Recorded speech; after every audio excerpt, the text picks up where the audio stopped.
നമസ്കാരം. കേരളത്തിൽ ഇപ്പോൾ കൂടുതലായിട്ട് കണ്ടുവരുന്ന കുട്ടികൾ തൊട്ട് മുതിർന്നവർ വരെ ഷുഗർ പേഷ്യൻസ് കൂടുതലായിട്ട് കണ്ടുവരുന്നുണ്ട്. അപ്പോൾ നമുക്ക് ഈ ഒരു ഷുഗർ പേഷ്യൻസിനെ എങ്ങനെയൊക്കെ കൺട്രോൾ ചെയ്യാം, ഷുഗർ എങ്ങനെ കൺട്രോൾ ചെയ്യാമെന്ന് നോക്കാം. ഞാൻ doctor Haripriya, medical consultant, homoeopathy clinic Vaniyambalam. എൻ്റെ കൂടെയുള്ളത് doctor Muhammad Aslam, medical chief consultant, medical homoeopathy clinic Vaniyambalam.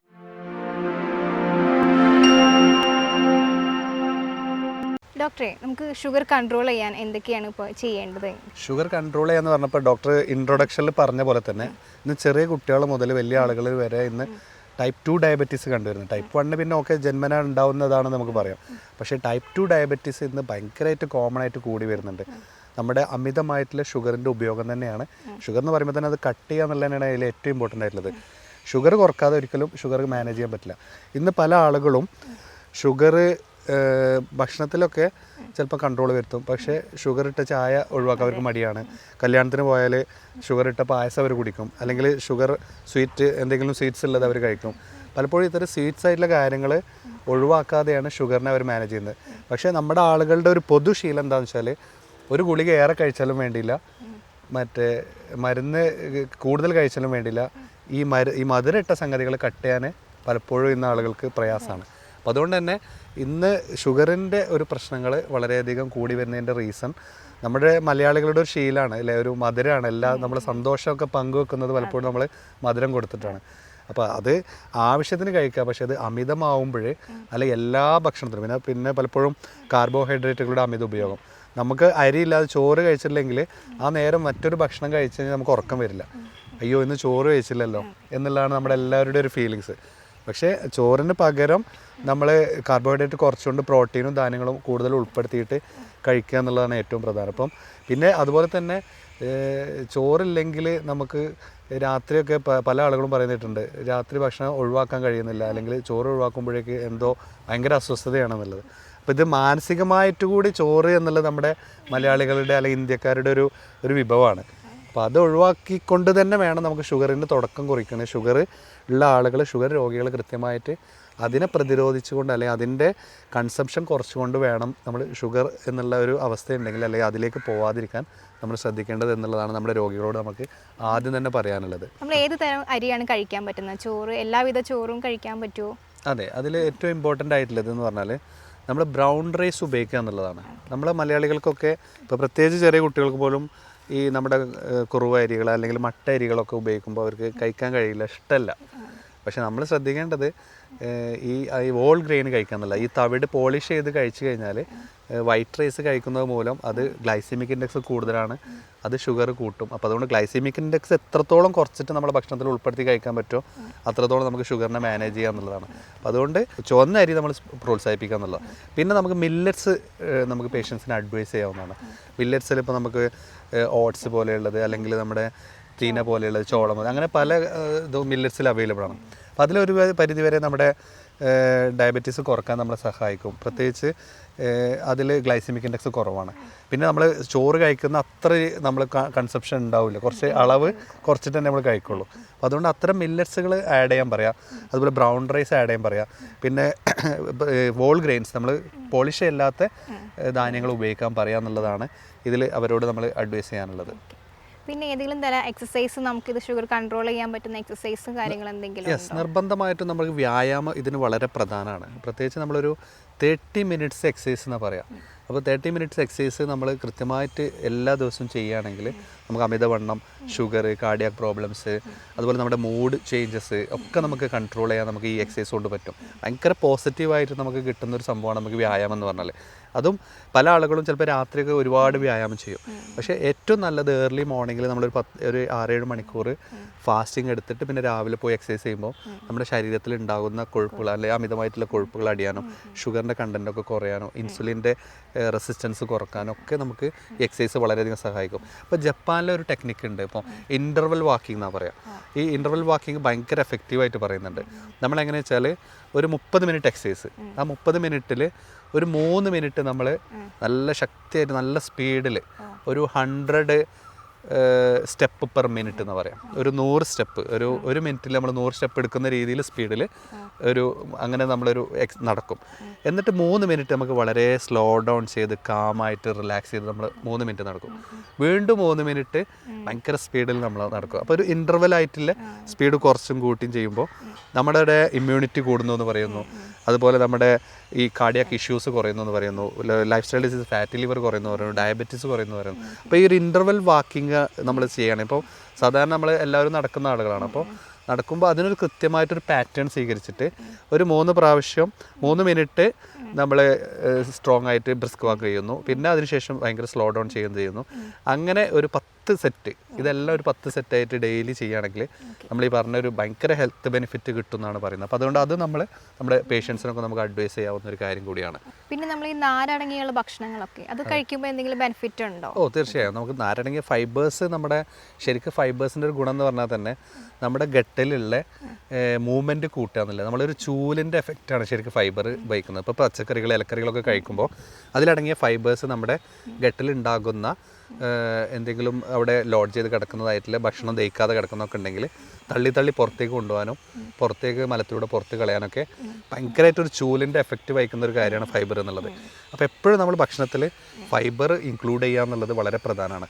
അപ്പോൾ അങ്ങനെ ആകുമ്പോൾ നമുക്ക് നമ്മുടെ ഗട്ടിൻ്റെ ഹെൽത്തിനെ ഇമ്പ്രൂവ് ചെയ്യാൻ പറ്റും. അതുപോലെ ദഹന വ്യവസ്ഥയെ നമുക്ക് ഭയങ്കരമായിട്ട് ഇമ്പ്രൂവ് ചെയ്യാൻ പറ്റും. ആ ദഹനം കിട്ടിയാൽ തന്നെ ഒരു പരിധിവരെ നമുക്ക് മലബന്ധം ഇല്ലാതെയൊക്കെ പോവുകയാണെങ്കിൽ തന്നെ ഡയബറ്റീസിനെ കൺട്രോൾ ചെയ്യാൻ പറ്റും. പല പേഷ്യൻസും പറയാറുണ്ട് മലബന്ധം കുറഞ്ഞപ്പോൾ തന്നെ ഷുഗറിൻ്റെ അളവ് കുറവെന്ന് രോഗികൾ പറയാറുണ്ട്. അപ്പോൾ അതുകൊണ്ട് നമ്മൾ വയറിൻ്റെ ഹെൽത്ത് ഷുഗറായിട്ട് ഭയങ്കരമായിട്ട് റിലേറ്റഡ് ആണ്. അപ്പോൾ അതുകൊണ്ട് നമ്മുടെ ഫുഡ്, നമ്മുടെ ഫൈബേഴ്സ് ഒക്കെ വളരെയധികം എഫക്റ്റീവായിട്ട് നമുക്ക് ഇതിൽ ആഡ് ഓൺ ചെയ്ത് കഴിക്കുന്നത് എന്നുള്ളത് ഷുഗർ പേഷ്യൻ്റ് നിർബന്ധമായിട്ട് ശ്രദ്ധിക്കേണ്ട ഒന്നാണ്. അതോടൊപ്പം തന്നെ നമുക്ക് പലപ്പോഴും രോഗികൾ ചോദിക്കുന്ന ഒന്നാണ് ഫ്രൂട്ട്സ് കഴിക്കാമോ എന്നുള്ളത്. ഫ്രൂട്ട്സ് മധുരമല്ലേ? അപ്പോൾ നമ്മൾ ഒരു സമയം ഒരു ഫ്രൂട്ട്സ് 4ൽ 1 ഡിവൈഡ് ചെയ്ത് കഴിക്കുക എന്നുള്ളതാണ് ഇതിൽ ഏറ്റവും പ്രധാനം. ഷുഗർ രോഗികൾ ഒന്നിച്ചെടുത്ത് കഴിക്കുമ്പോൾ പെട്ടെന്ന് ഷുഗർ സ്പൈക്ക് ഉണ്ടാവും, ഷുഗറിൻ്റെ ബുദ്ധിമുട്ടുണ്ടാവും. അപ്പോൾ നമ്മൾ ഒരു ആപ്പിൾ 4 കഷ്ണാക്കിയിട്ട് 4 സമയമാക്കിയിട്ട് കഴിക്കുകയാണെങ്കിൽ അവർക്ക് കഴിക്കാം. അപ്പം ഫ്രൂട്ട്സ് പാടെ അവോയ്ഡ് ചെയ്യേണ്ട കാര്യമില്ല. അതെ, അങ്ങനത്തെ ഫ്രൂട്ട്സുകൾ നമ്മൾ ഒഴിവാക്കുന്നതാണ് നല്ലത്. നല്ല ഗ്ലൈസിമിക് ഇൻഡെക്സ് ഉള്ള അല്ലെങ്കിൽ ഹൈ ഫ്രക്ടോസ് ഉള്ള മാങ്ങ, പപ്പായ പോലെയുള്ള ഭക്ഷണങ്ങളൊക്കെ പെട്ടെന്ന് ചിലപ്പോൾ ഷുഗർ കൂടും. അങ്ങനത്തെ ഫ്രൂട്ട്സുകൾ ഒഴിവാക്കാം. ആപ്പിൾ കഴിക്കാം, തണ്ണിമത്തം കഴിക്കാം, അതുപോലെ പോംഗ്രനേറ്റ് കഴിക്കാം. ഇതൊക്കെ നമുക്ക് അവരുടെ ഹെൽത്തി ആയിട്ട് തന്നെ അവർക്ക് ഡയറ്റിൽ ഇൻക്ലൂഡ് ചെയ്യാൻ പറ്റുന്നതാണ്. അപ്പോൾ ഇത്തരം കാര്യങ്ങൾ പാടെ ഒഴിവാക്കുമ്പോൾ ഇതിൽ നിന്ന് കിട്ടേണ്ട വൈറ്റമിൻസ്, മിനറൽസ് ഒക്കെ നമുക്ക് നഷ്ടമാവും. അതുകൊണ്ട് അത് കിട്ടാൻ വേണ്ടിയിട്ട് നിർബന്ധമായിട്ട് ഇത്തരം ഫ്രൂട്ട്സുകൾ നമ്മൾ നിർബന്ധമായിട്ട് കഴിക്കൽ ഏറ്റവും പ്രധാനമാണ്. നമ്മൾ ഭക്ഷണം കഴിക്കുന്നതിന് ക്രമം, സമയം അങ്ങനെ എന്തെങ്കിലും ഉണ്ടോ? ഇപ്പോൾ ഷുഗർ രോഗികൾ ശ്രദ്ധിക്കേണ്ടത്, ഇപ്പോൾ പ്രത്യേകിച്ച് നമ്മൾ ഞാൻ നേരത്തെ പറഞ്ഞ പോലെ തന്നെ ഒന്നിച്ച് നമ്മൾ കഴിക്കാതെ ഡിവൈഡ് ചെയ്ത് ക്വാർട്ടറാക്കിയിട്ട് കുറച്ചാക്കിയിട്ട് നമ്മൾ കഴിക്കാൻ ശ്രദ്ധിക്കുക എന്നുള്ളതാണ്. ഒന്നിച്ച് കഴിക്കുമ്പോൾ ഷുഗർ സ്പൈക്ക് വരും. അപ്പം രാവിലെ ഒരു 8 മണിക്ക് കഴിച്ചാൽ 10 മണിക്ക് 12, അങ്ങനെ ഒരു 2 മണിക്കൂർ ഗ്യാപ്പിൽ വളരെ കുറച്ചായിട്ട് കഴിക്കുക. അതിനനുസരിച്ച് അവർ വർക്ക് ചെയ്യുമ്പോൾ അത് ഷുഗർ കുറയുന്നത് കാണാറുണ്ട്. അപ്പോൾ അവരുടെ ലൈഫ് സ്റ്റൈൽ, അവരുടെ ജോലി എന്താണോ അതിനനുസരിച്ചിട്ട് ഒരു ക്രമം വെച്ചിട്ട് ഡിവൈഡ് ചെയ്ത് കഴിക്കുക എന്നുള്ളതാണ് അവരുടെ സമയക്രമത്തിൽ നമ്മൾ ശ്രദ്ധിക്കേണ്ടത്. പിന്നെ നമ്മൾ എന്തെങ്കിലും എക്സ്ട്രാ പ്രോട്ടീൻ അടങ്ങിയ എന്തെങ്കിലും ഭക്ഷണങ്ങൾ, പ്രോട്ടീൻസ് നമുക്ക് നിർബന്ധമായിട്ട് കഴിക്കണം. എന്താ വെച്ചാൽ നമ്മുടെ മസിൽസിന് അതുപോലെ നമ്മുടെ ആക്ടിവിറ്റിക്കൊക്കെ വളരെ ഇമ്പോർട്ടൻ്റ് ആണ് പ്രോട്ടീൻ എന്നുള്ളത്. പിന്നെ ഈ പ്രത്യേകിച്ച് ഷുഗർ രോഗികൾ കാർബോഹൈഡ്രേറ്റ് കുറക്കുന്നതോടുകൂടി പെട്ടെന്ന് മെലിയും. അവർ മെലിയുന്നത്, ആ മെലിച്ചിൽ കുറക്കണം, കൺട്രോൾ ചെയ്യണമെന്നുണ്ടെങ്കിൽ നമ്മൾ ഹെൽത്തി ആയിട്ടുള്ള പ്രോട്ടീൻസ്, ഇപ്പോൾ പ്ലാന്റ് പ്രോട്ടീൻസ് കഴിക്കാം, ധാന്യങ്ങൾ കഴിക്കാം, അതുപോലെ മിൽക്ക് അവർക്ക് കഴിക്കുന്നതുകൊണ്ട് ബുദ്ധിമുട്ടില്ല, മിൽക്ക് കഴിക്കാം. അതുപോലെ നമുക്ക് ചിക്കന്, ബീഫ് പോലെയുള്ള ഭക്ഷണങ്ങളൊക്കെ അവർക്ക് ഹെൽത്തി ആയിട്ട് അവർക്ക് അനുവദനീയമായിട്ടുള്ള രീതിയിൽ കഴിക്കാം. ഓവറായിട്ട് സ്പൈസി ആയിട്ട് അല്ലെങ്കിൽ ഫ്രൈഡ് ആയിട്ട് കഴിക്കുന്ന കാര്യങ്ങൾ ഒഴിവാക്കുക എന്നുള്ളതേ ഉള്ളൂ. ബാക്കി പ്രോട്ടീൻസ് അവർക്ക് ഭക്ഷണത്തിൽ ഉൾപ്പെടുത്താവുന്നതാണ്. പിന്നെ ഈ വയറ് കൂടുന്നതും ഷുഗറും തമ്മിൽ എന്തെങ്കിലും ബന്ധമുണ്ടോ? അതെ, അത് വളരെ ഇമ്പോർട്ടൻ്റ് ആയിട്ടുള്ളൊരു ചോദ്യമാണ്. ഇപ്പോൾ പ്രത്യേകിച്ച് നമുക്കറിയാം ഈ വിസറൽ ഫാറ്റ്, നമ്മുടെ ബെല്ലി ഫാറ്റൊക്കെ നമുക്ക് അമിതമായിട്ടുള്ള കൊഴുപ്പ് ശരീരത്തിൽ അടിയുന്നതിൻ്റെ ഒരു ലക്ഷണമാണ്.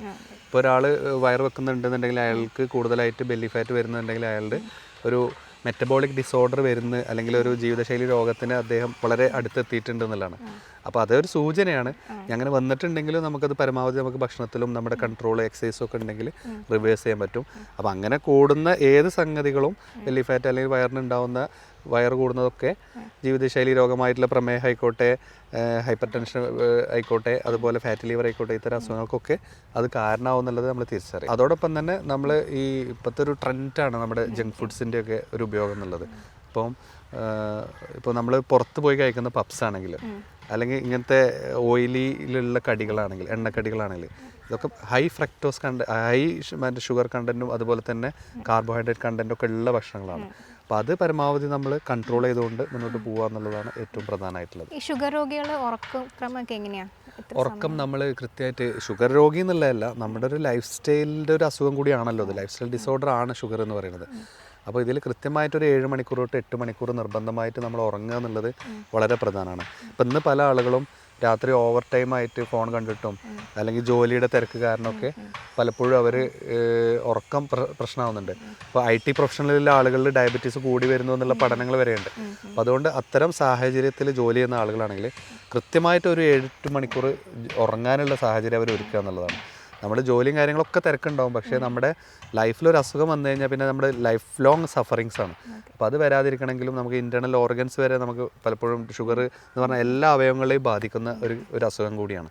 അതുകൊണ്ട് കൃത്യമായിട്ട് നമ്മുടെ ഒരു ലൈഫ് സ്റ്റൈൽ പാറ്റേൺ ക്രിയേറ്റ് ചെയ്യുക, അത് കൃത്യമായിട്ട് ശ്രദ്ധിച്ച് മുന്നോട്ട് പോകുക എന്നുള്ളതാണ് നമ്മുടെ പ്രേക്ഷകരോട് നമുക്ക് പറയാനുള്ളത്. എന്തെങ്കിലും രീതിയിലുള്ള മെഡിറ്റേഷനോ അങ്ങനെ സ്ട്രെസ് കൺട്രോൾ ചെയ്യാൻ രീതിയിൽ എന്തെങ്കിലും? തീർച്ചയായും നമ്മൾ കൃത്യമായിട്ട് യോഗ അല്ലെങ്കിൽ ബ്രീത്തിങ് എക്സസൈസ് വളരെ ഇമ്പോർട്ടൻ്റ് ആണ്. ഇപ്പോൾ പ്രത്യേകിച്ച് നമുക്ക് ഷുഗറുള്ള രോഗികൾ കൃത്യമായിട്ട് അവർ, ഞാൻ നേരത്തെ പറഞ്ഞു ഉറക്കം പറഞ്ഞു, അതുപോലെ തന്നെ കൃത്യമായിട്ടൊരു സമയം മെഡിറ്റേഷൻസ് അല്ലെങ്കിൽ എയറോബിക് എക്സസൈസുകൾ അല്ലെങ്കിൽ നമുക്ക് എന്തെങ്കിലും ബ്രീത്തിങ് എക്സസൈസുകളൊക്കെ ചെയ്യുന്നത് നിർബന്ധമാണ്. ഇപ്പോൾ അതോടൊപ്പം തന്നെ നമ്മൾ ഇമ്പോർട്ടൻ്റ് ആയിട്ട് ശ്രദ്ധിക്കേണ്ട കാര്യമാണ് സ്ട്രെസ്സിൻ്റെ പ്രശ്നങ്ങൾ.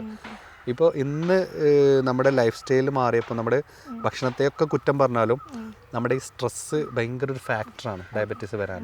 അപ്പോൾ അതുകൊണ്ട് ഈ സ്ട്രെസ് ലെവൽ കുറക്കാൻ വേണ്ടിയിട്ട് നമ്മൾ കൃത്യമായിട്ട് അതിന് വേണ്ട കാര്യങ്ങൾ എന്താണെന്ന് വെച്ചാൽ, അപ്പോൾ നമുക്കൊരു ടെൻഷൻ ഉണ്ടെങ്കിൽ അല്ലെങ്കിൽ ഒരു പ്രയാസം ഉണ്ടെങ്കിൽ നമുക്ക് ഒരാളോട് ഷെയർ ചെയ്യാൻ പറ്റുന്ന ഒരാളോട് ഷെയർ ചെയ്തിട്ട് അല്ലെങ്കിൽ ഒരു ഡോക്ടറെ കണ്ടിട്ട് അല്ലെങ്കിൽ ഒരു സൈക്കോളജിസ്റ്റിനെ കാണണമെന്നുണ്ടെങ്കിൽ, ഇപ്പം മുമ്പൊക്കെ നമുക്ക് ഈ സൈക്കോളജിസ്റ്റിനെ കാണുമ്പോൾ തന്നെ ആളുകൾ എന്തോ മാനസിക രോഗമാണെന്ന് മുദ്ര കുത്തപ്പെടുമെന്ന് വെച്ചിട്ട് കാണാൻ മടിയുള്ളൊരു കാലഘട്ടമുണ്ട്. പക്ഷേ അതിൽ നിന്ന് വ്യത്യസ്തമായി ഇന്ന് നമുക്ക് ഒരു സൈക്കോളജിസ്റ്റിൻ്റെ സേവനം നേടണമെന്നുണ്ടെങ്കിൽ നമ്മൾ നിർബന്ധമായിട്ട് കാണണം.